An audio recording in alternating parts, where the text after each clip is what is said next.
Does anybody know that song?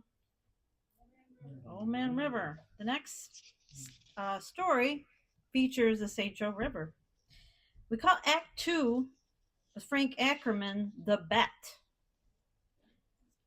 Our next story proves that determination and perhaps a little stubbornness can become a local legend.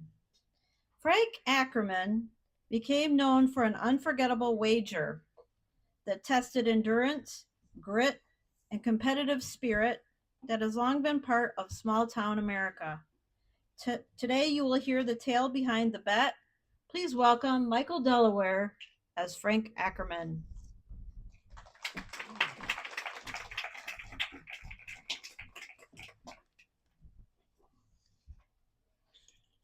Good afternoon, friends.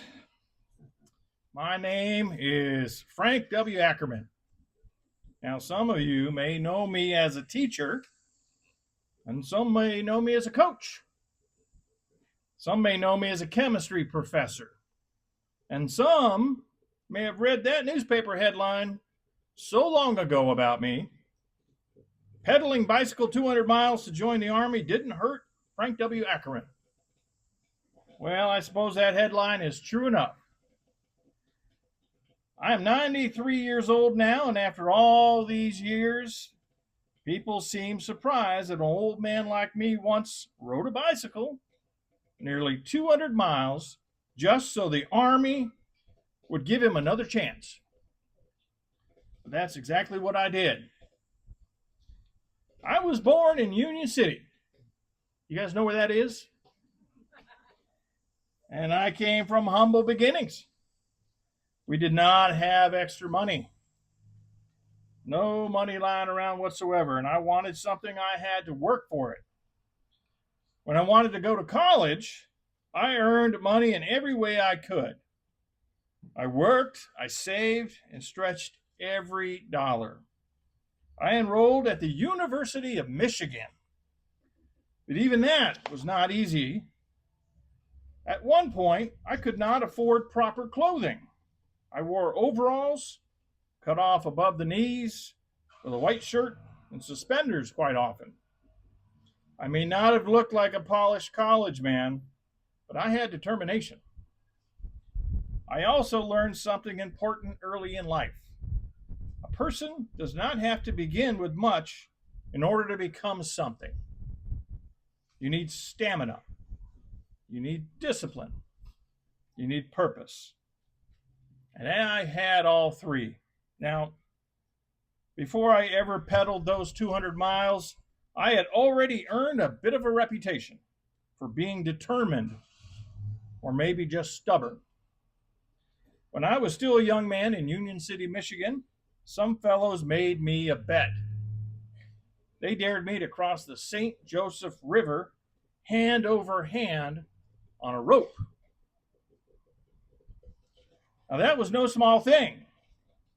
The river was wide, and the rope was high enough to make a man think twice. And $5 in those days was not pocket change. $5 could mean food, clothing, books, or help toward school. So I took the bet. I gripped that rope, one hand in front of the other, and started across, hand over hand. The water moved below me, and every muscle in my arms began to burn. I imagine a few people standing there expected me to drop before I reached the other side, but I did not drop. I kept moving, one hand, then the next, and by the time I reached the far side, I'd earned that $5 bill. And I will tell you this, that stunt may sound foolish now, but to me, it proved something. It proved that endurance was not only in the legs, but it was in the mind. That same grit could carry me through college. It would carry me through war. And years later, it would carry me nearly 200 miles by bicycle when the Army told me I was not fit to serve. In 1898, the United States was at war with Spain. Do you remember the chant, "Remember the Maine, to hell with Spain"? Well, that was probably before your time. But I was teaching school at the time. But I wanted to enlist. I wanted to serve my country. So I went to take the Army physical, and they turned me down. Now, you might think I would have accepted that and gone back to the classroom, but I did not. I heard there was a bonus for men who enlisted in the Army, and I needed that money to help finish school. More than that, I believed I had a duty to serve. So I got on my bicycle and I pedaled nearly 200 miles to take another Army physical. This time, they were so impressed with me, I passed. 4 months later, I was one of the men who followed leaders like Theodore Roosevelt, Leonard Wood, and General Joseph Wheeler on a campaign that led up San Juan Hill. Now, I will tell you something honestly. War is not glorious when you're living through it. It's heat, hunger, mud, sickness, fear, waiting, marching, and waiting some more. When I went to Cuba, I did not come home untouched. I suffered from malaria, typhoid, gastritis, jaundice, food poisoning, and sunstroke, not to mention 50 shades of diarrhea. The Army could take a strong young man and wear him down fast.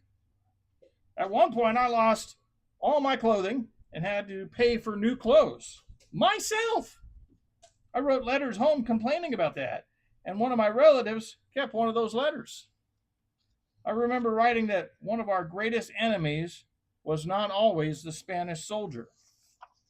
It was sickness. It was poor food.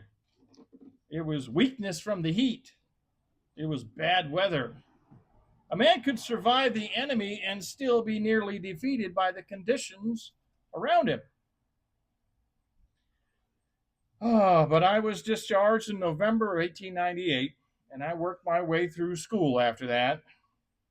That's the part people sometimes forget. Service did not end my struggles. I still had to earn my education. At the University of Michigan, I studied hard, but I also loved athletics. So I played football at Michigan with Fielding Host, who would later become one of the most famous coaches in college football history. In those days, football was not the polished spectacle you see today. It was rough, it was muddy, and it was physical. You learned quickly whether you had courage. I carried those lessons into teaching and coaching. Discipline matters, character matters. Talent is good, but stamina and effort carry a person much farther. After Michigan, I taught in high schools and coached football and basketball. I later moved on to a small college in Illinois and eventually came to Eau Claire, where I joined what became Wisconsin State. University of Eau Claire, I arrived there in 1921.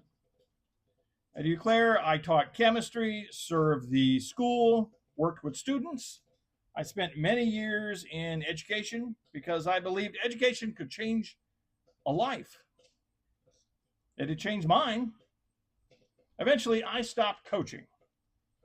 My work changed. I judged contests, worked with student organizations, I kept records, and served the school in many other ways. Some people think teaching is only about what happens in the classroom. It is not.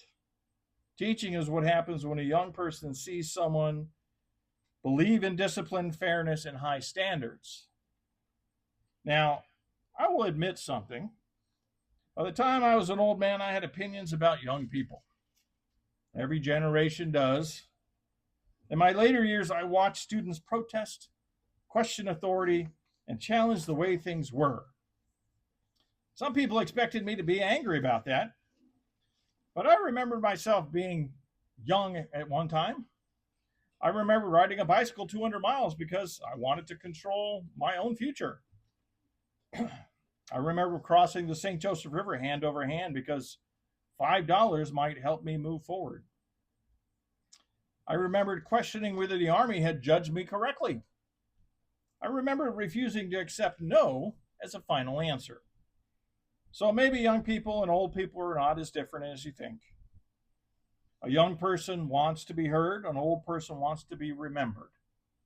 And both want to believe their lives matter. In my later years, I lived at the Mount Washington home in Eau Claire. My wife Hilda also lived nearby. I had children, grandchildren, and great grandchildren. By the time you reach 93, you realize life is not only measured in your own accomplishments, it's measured by the lives that continue after you. I'd been a soldier, a student, an athlete, a coach, a professor, and a father. But I was still in many ways the young man from Union City, trying to make his way in the world. People ask me whether riding that bicycle nearly 200 miles hurt me. I suppose it did. My legs must have ached, my back must have hurt. I was really tired and hungry. But I do not remember the pain as much as I remember the reason. I wanted a chance.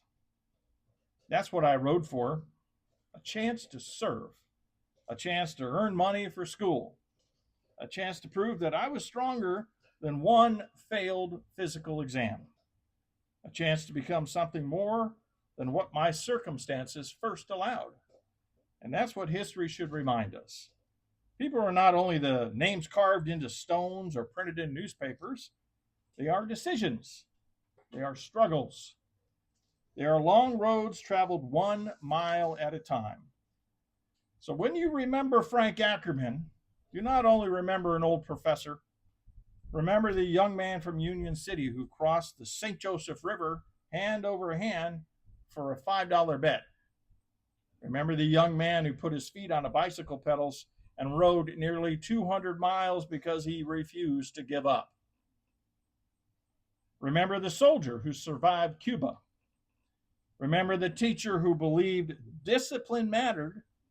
And remember the coach who believed effort shaped character. And remember this: a life is not made in one great moment. It's made by choosing again and again and keep moving forward. Thank you. Before I go, I will leave you with one question. Frank, what would you be willing to travel 200 miles for? Because whatever your answer is, that may tell you something about who you truly are.